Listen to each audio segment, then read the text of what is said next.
The following is a summary of the Sicha of Shabbos Parshas Vayeitzei Tovshin Nun. The Sedra of Vayeitzei principally deals with the life of Yaakov Avinu, continuing on from the previous Sedra, where he has to go away from his parents' house and he has to take his journey into Choron. And there he raises the 12 tribes, and at the end of the Sedra, he returns to Eretz Yisrael. And in fact, all the other Sedras until the end of the book of Bereshis are all dealing with the continuation of Yaakov Avinu's life.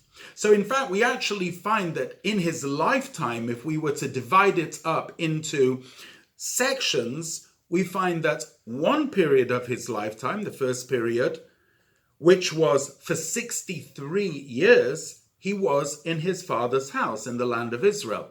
And in fact, when he returned there after his journey to Choron, he spent another 31 years in his father's house. Then, in this week's Sedra, we talk about the second time period in his life, which was the 20 years which he spent in Choron. And then at the end of his life is a third period where he spends 17 of his years in Mitzrayim, in Egypt. Maaseh Avos Siman Labanim. The actions of the patriarchs are a sign to the children. What happened to the patriarchs will happen to the children. And it's not just will happen, but it's both an empowerment and a cause, because whatever happened to them will happen to the children. So consequently, let's look at these three time periods of Yaakov Avinu's life.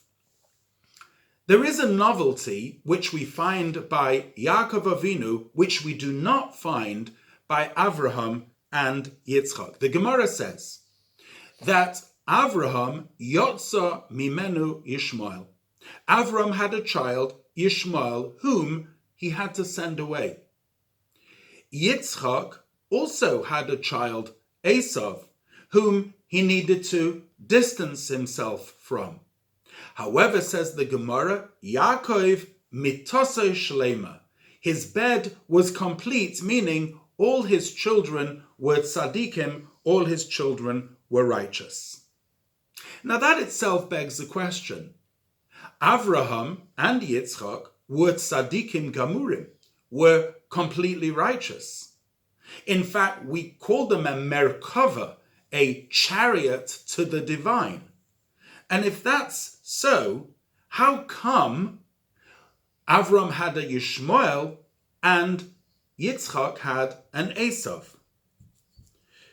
One may answer that in fact, when we say that they were complete tzaddikim, the greatest expression of this was that when they produced a Yishmael or an Esav, they sent them away, and even as they were sent away, they didn't have an effect on their own personal avodah. And this was their shevach, if you want. This was to their credit that when something wasn't right, they were righteous enough to push something away. In the avodah of a person, it can happen. Avram represents the avodah of asay tov, doing good, chesed, kindness, but sometimes unbridled, that needs to be distance. Similarly, with the avodah of Yitzchak, which is sur mirah, turning away from evil, that also, when it goes out of hand, gevura, as expressed in Esav, also needs to be distanced. Yaakov, however, mitosei shlema, his children were all tzaddikim. That in fact begs the question the other way round. If Yaakov was completely righteous, then how come so many years was spent of his life outside the land of Israel?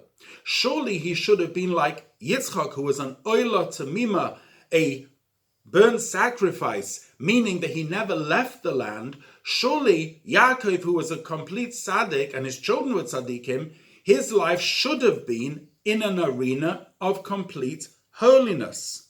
Why was it that he went to Haran, in fact raised all his children in such a difficult place called Haran, and then we're told when he went to Egypt, the 17 best years of his life he spent in Egypt? How does that fit in with the fact that he and all of his children were righteous? In fact, his death, his passing was in Egypt, and we're told that he begged his son Yosef to take him out to bury him in the land of Israel, one of the reasons being so that the Egyptians should not make a shrine out of his grave and worship it.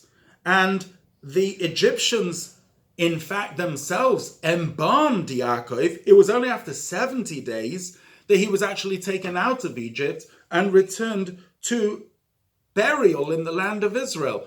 Why didn't he spend, and why wasn't it that he was to spend his life in Eretz Yisrael if he was the one, the Mitasa Shlema, who himself and his children were tzaddikim? In order to explain that, we need to understand one more point. We're told that the firstborn of Yaakov, Reuven, Bilbil Yitzue Aviv. There's an episode of how he moved around his father's bed. And even though the Gemara says, the Talmud says, that somebody who says that Reuven sinned is mistaken, however, that was only in relation to the story of Bilhah. You'll see the details of the story in the Chumash. However, ultimately, Reuven was punished because of this deed. And that being the case, how can we say, mitosei shlema, that all Yaakov's children were tzaddikim? The Midrash touches on this question and answers that Reuven was b'choir l'teshuvah. He was the firstborn who paved the way for teshuvah. In other words, the completion of Yaakov in all his children being tzaddikim doesn't mean to say that they were born tzaddikim and lived continually as tzaddikim. No. What it means is that some were born and could have relationships with chet, with sin, temptation, and sometimes be embroiled in it, fall, but yet they did teshuvah. And b'makim shebali teshuvah oimdim, in the place, says the Gemara, the bali teshuvah stand, even the greatest righteous cannot stand. And therefore, mitase shlema, the complete bed of Yaakov, wasn't because he had children, all of whom were immediately and continually righteous, but rather because all of his children eventually did teshuvah if they had a misdemeanor, and they all returned, and consequently they had the advantage of the Baal teshuvah. So it comes out there are two different types of completion and perfection. You had the perfection of Avraham and Yitzchak. Their shleimus, their perfection, expressed itself that something that was not in the realm of holiness, they pushed away. So Avram pushes away Yishmael, Yitzchak pushes away Esav. The problem with that is that the evil remains in its place. It has not been refined. In contrast, Yaakov mitose shalema, Yaakov's bed was complete in the sense that he embraced also the element of teshuvah and zodonos, those things which were done on purpose advertently.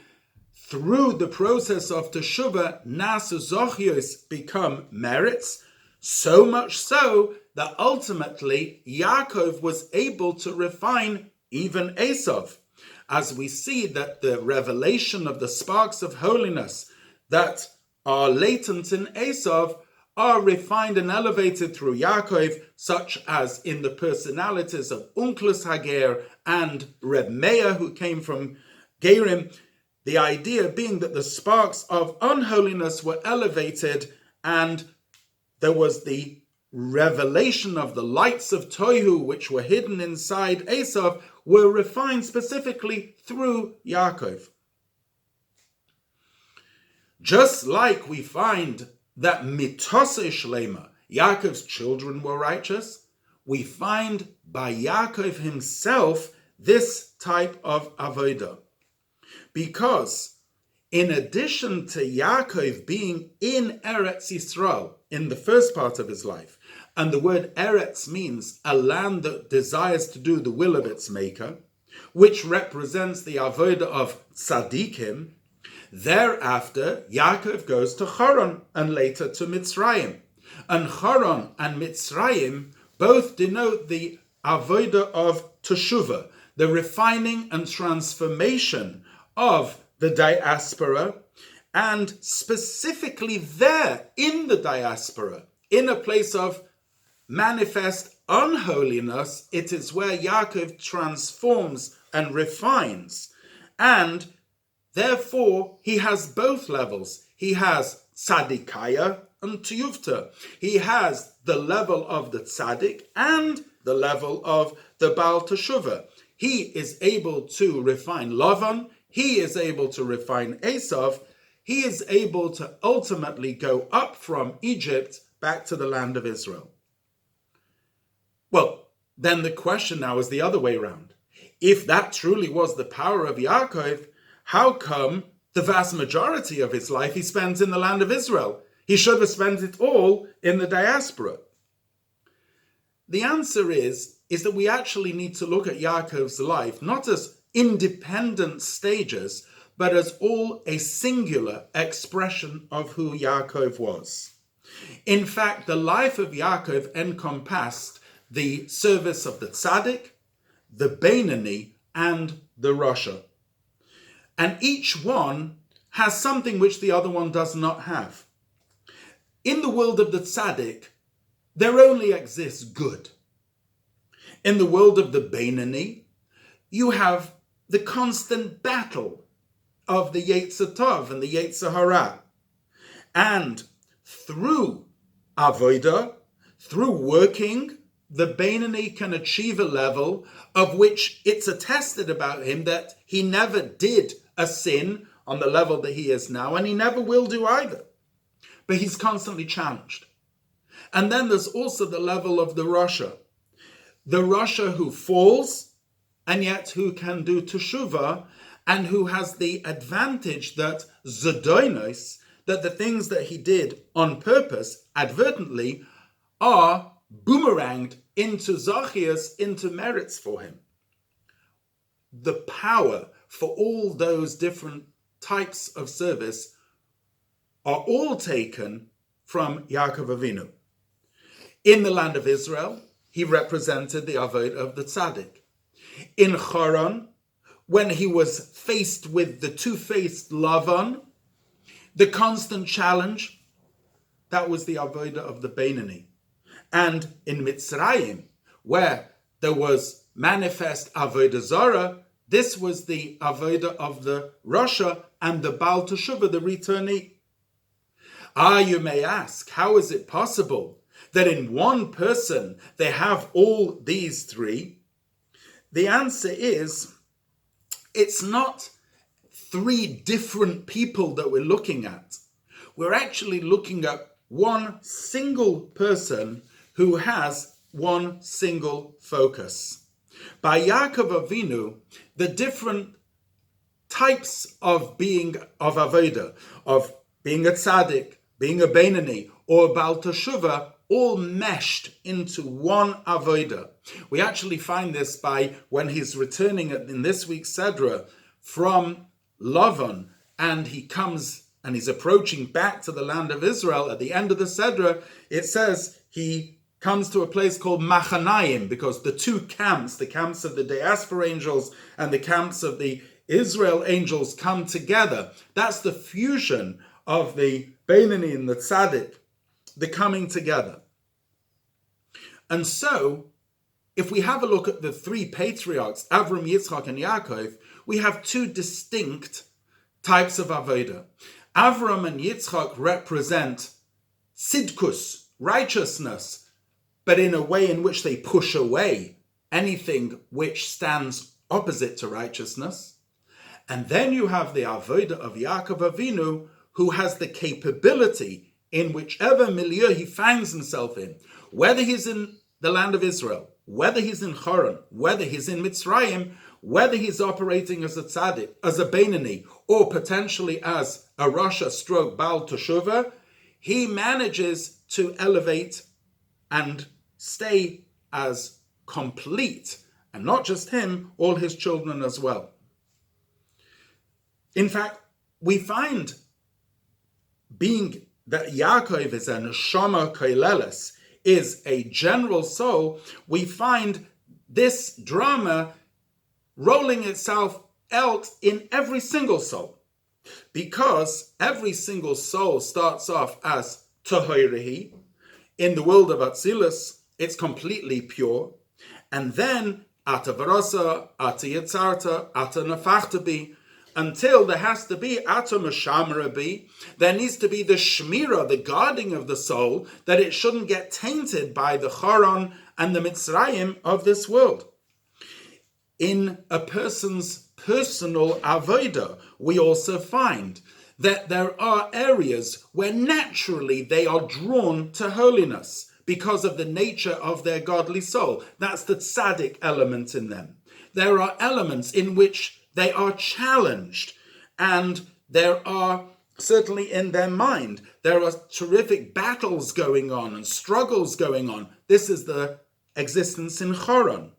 And then sometimes there are really, really difficult trials and tribulations, the possibility for falling, and that is the life in Egypt. We find it even by a small child. A small child sometimes wants to have something which is very dangerous to hold on to.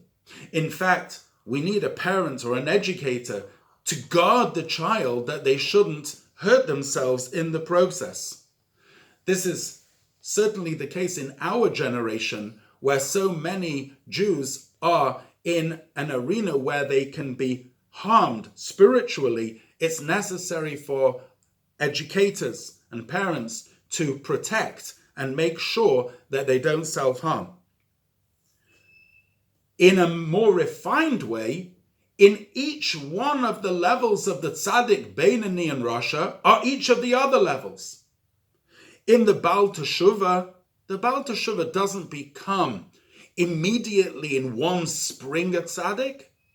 It takes time. It's a step-by-step process that they work through the levels of first working up to do Teshuvah and then becoming a Beinani and eventually a tzaddik.